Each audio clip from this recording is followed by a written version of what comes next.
Hey, as I start today, I'd like to take you through a few scenarios. So let's say it's Monday morning, you are at work and a coworker who you've been in good terms with just walks past you and says nothing.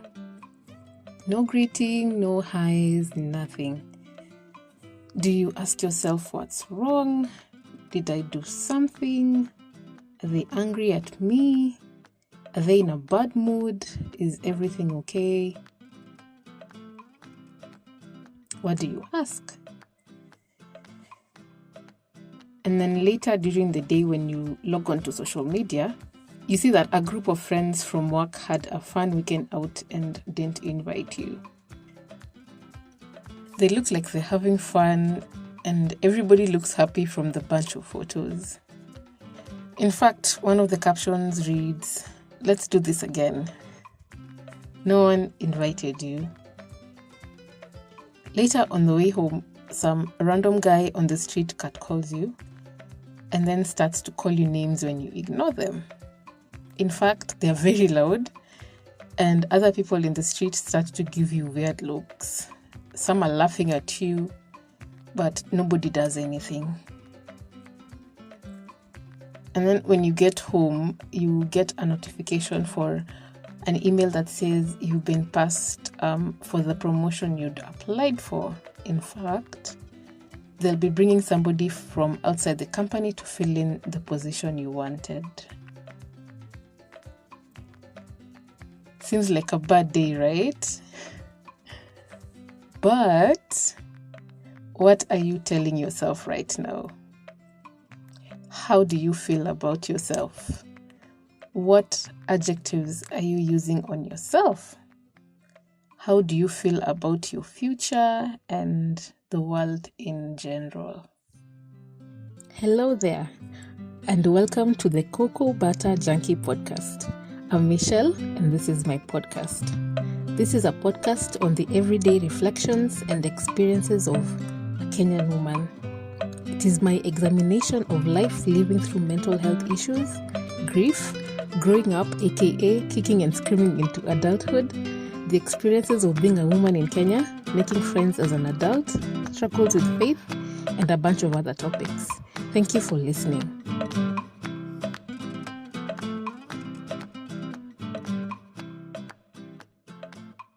According to the American Psychology Association, a.k.a., automatic thoughts are thoughts that are instantaneous, habitual, and non-conscious. Automatic thoughts affect a person's moods and actions. So you have a thought, it affects how you feel, and then you act how you feel. Thoughts, feelings, and actions. For example, someone compliments you on how you look today, and you think, I actually do look good today. So you feel happy and confident, and immediately your work changes. In fact, your whole day changes. So you think you look good, you feel happy and confident, and your whole day changes. Think, feel, act.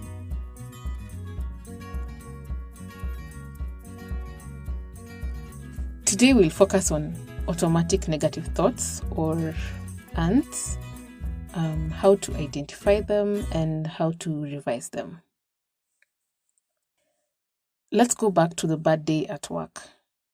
Your friend ignores you. Everybody else went out for a fun weekend and left you out.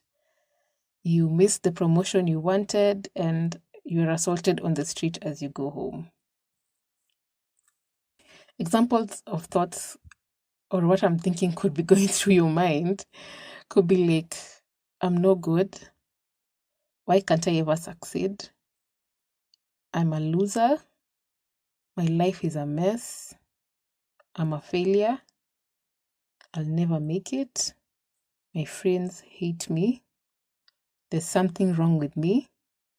My life is not going the way I wanted. And then, how do these thoughts make you feel? Do you feel sad? Do you feel overlooked? Do you feel misunderstood, hopeless, helpless, disconnected? And then when you go back to work the next day, are you motivated to keep working? What's the quality of your work? How do you interact with everyone at work? Are you connected? Are you giving it your best?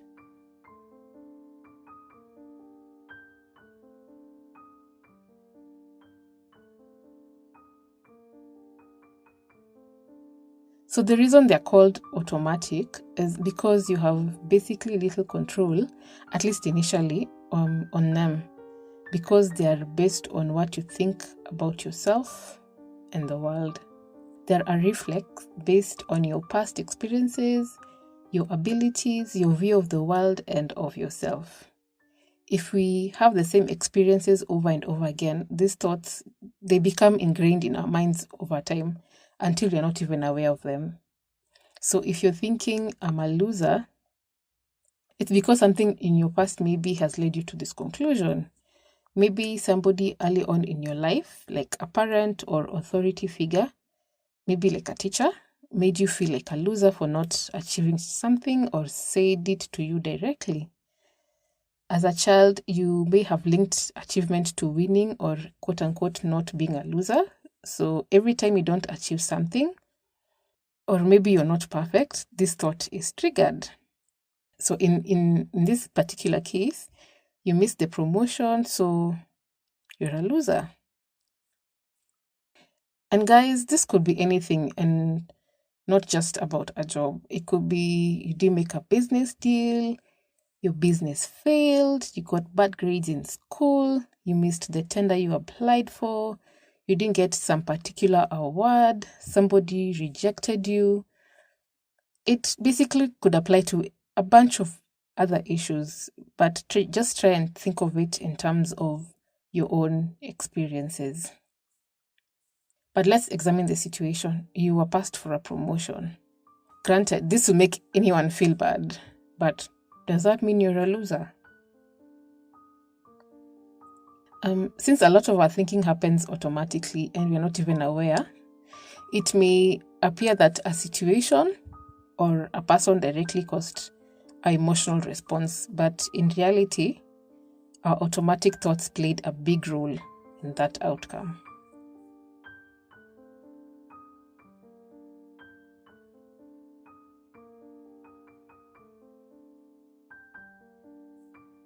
Before we tackle how to deal with these kinds of thoughts, other examples of negative thoughts could be like, I feel so helpless.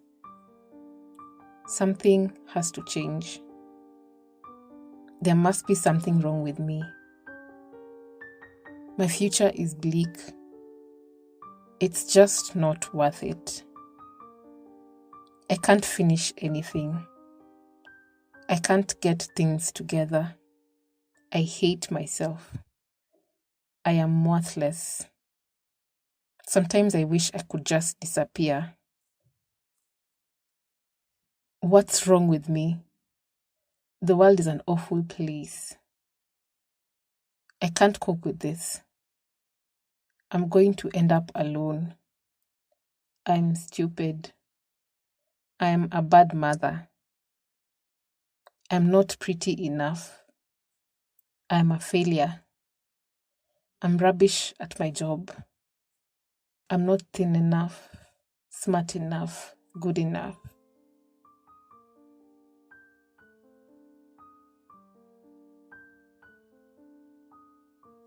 So, guys, do you see how this pattern of thoughts can lead you into a bad place? And by a bad place, I mean depression.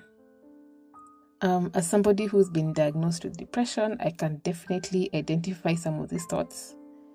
They are thoughts I've definitely had before.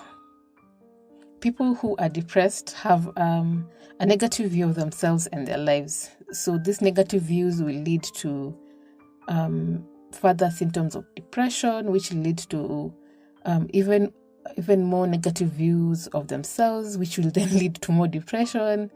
So I think you can see where I'm going here. It's just an endless cycle of negativity.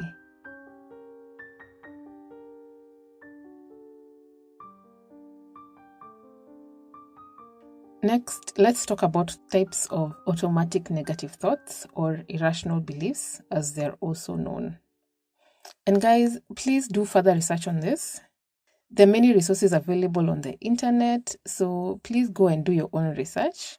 If you want, I will leave a few links in the show notes. You can start from those and then take it from there.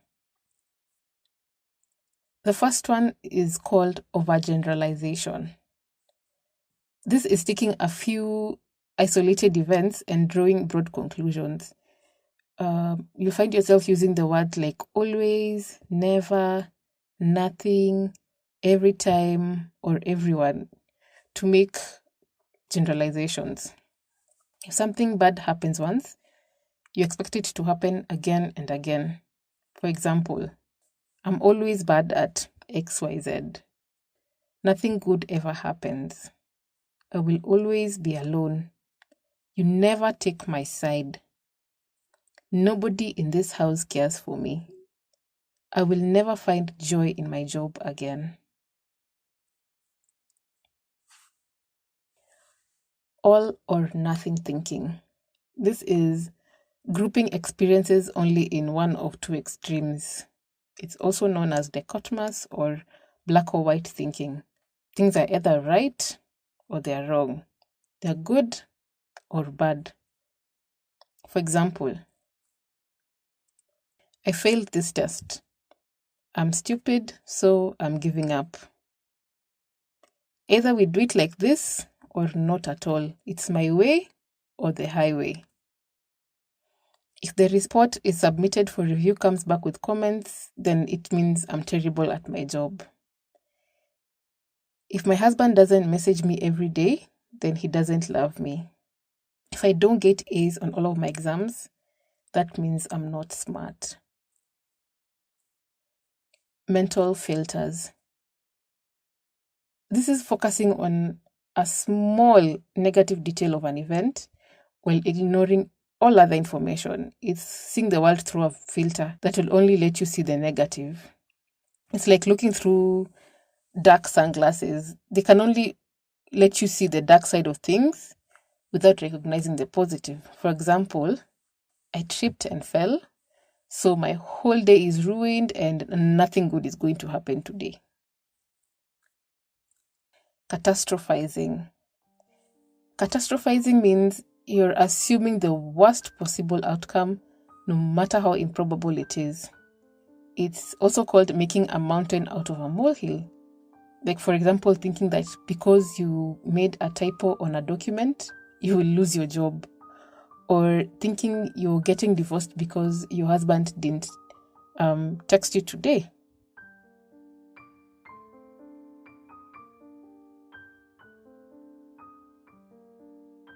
Another one is disqualifying the positive.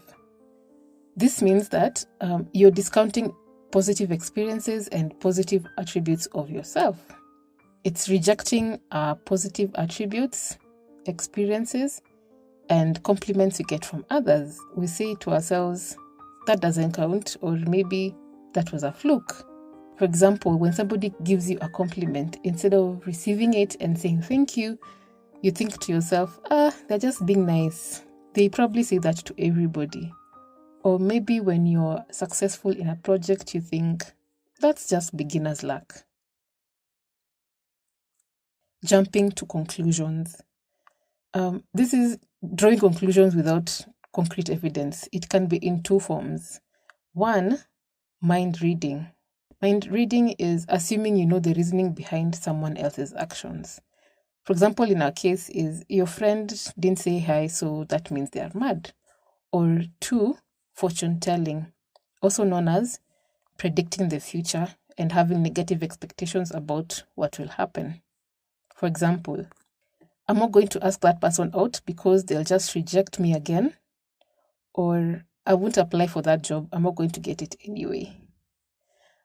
Personally, as me, Michelle, I've been grappling with this past week because there's an opportunity I have wanted to apply for.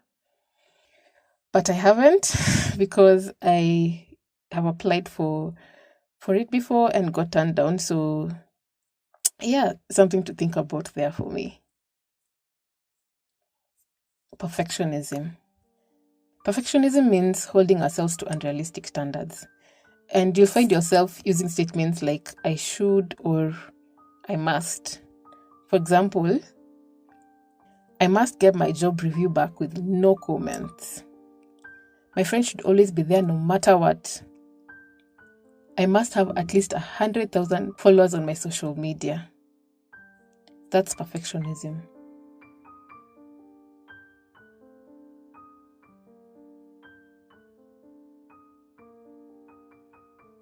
Emotional reasoning. Using our emotional state to draw conclusions about a situation. So basically, if I'm feeling it, then it must be true.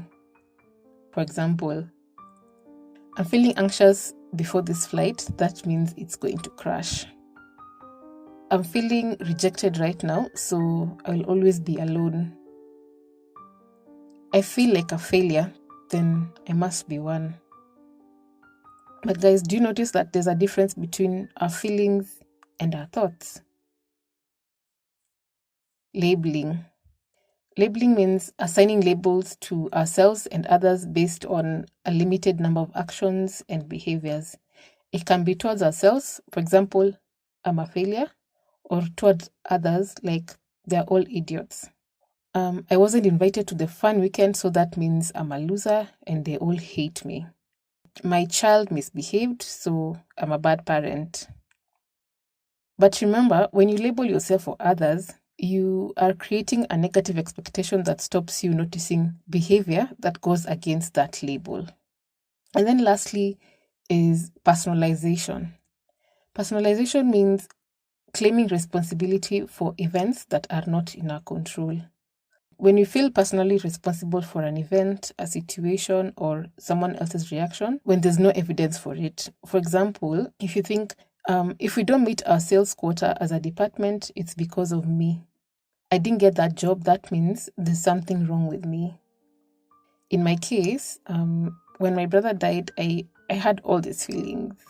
Like if I had been able to do something or be there, then he wouldn't have died. That's personalization. I don't know, guys, what's your situation?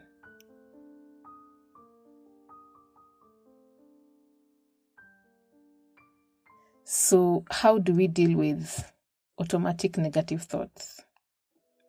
For me, I think the most important step is to recognize them. Catch yourself thinking those thoughts. It takes awareness, intentionality, and willingness to catch ourselves thinking negative thoughts because it's a pattern we've been in for so long, it's become a part of us. So the next time you're having a negative thought, like probably calling yourself a name, catch yourself doing it. Do you have a journal? This is where journaling comes in handy. Other than capturing your life and your life events, a journal can help you process exactly what is happening. So you'll first start by identifying what exactly happened. For example, in our case, it's Monday morning, your co-worker walked past without saying hi. So write that down. The next step would be to write down how it made you feel and what was going through your mind. For example, co-worker walked past without saying hi. She must have been mad at me. And then next, identify how it made you feel and what you did. In our case, you could have felt ignored or felt rejected. So the irrational beliefs behind this thinking, if we were to go through our list again, would be fortune telling and mind reading. Because to be honest, you don't know exactly why they didn't say hi.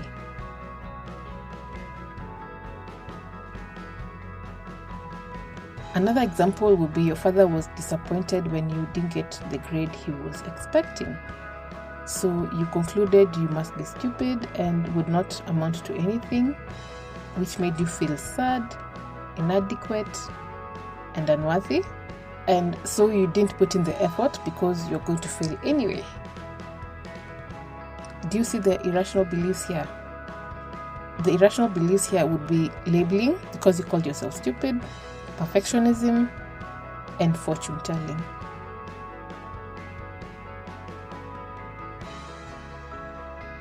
At this point, I hope I'm making some sense to you guys. In your journal, have a table with a column for the event, what happened, and then another column for what went through your head, and then another one for how did it make you feel or what did you do, and then have another column for the irrational belief. I believe that by doing this, using a journal, it will help you process the negative thoughts, and then we can instead reframe our thoughts to more positive ones. For example, yes, you got turned down for the promotion, but are there other opportunities for you? Have you succeeded in the past? Are there other things that you do well?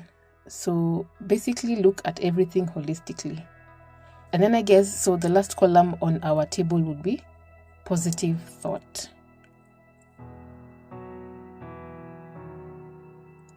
I have done a worksheet on restructuring your negative thoughts with all these columns already on it. So if you want it, guys, please let me know. I can send it to you for free, no charge. Just email me on cocobutterjunkie@gmail.com or reach out to me on Instagram or Facebook, cocobutterjunkie.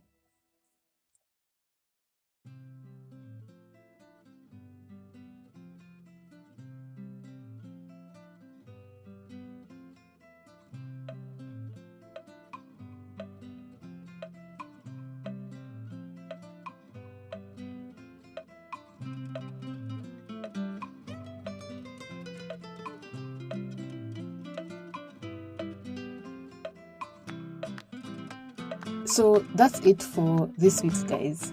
If you can, let's work on automatic negative thoughts. This week, I'm recommending Dr. Tracey Marks, who I've recommended here before. She has a YouTube video on addiction to antidepressants. I will leave the link in the show notes. I mentioned in episode 3 that I have been on antidepressants before, and for those who had questions and were wondering if you can get addicted to them, basically the answer is no. But please watch the video for more in-depth information, and of course, consult your psychiatrist. The other recommendation this week is Softie The Film. It's Boniface Mwangi's film. Please go watch even if you don't like him. I think it's in the cinemas for one more week. So if you haven't watched it, please catch it.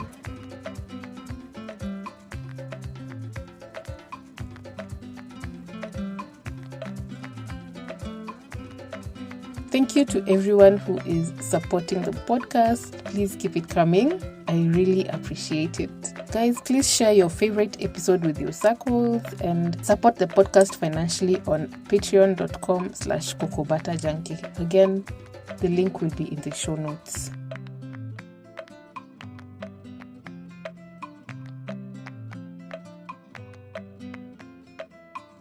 So that's the episode, guys. Thanks for listening. See you on the next one. Bye.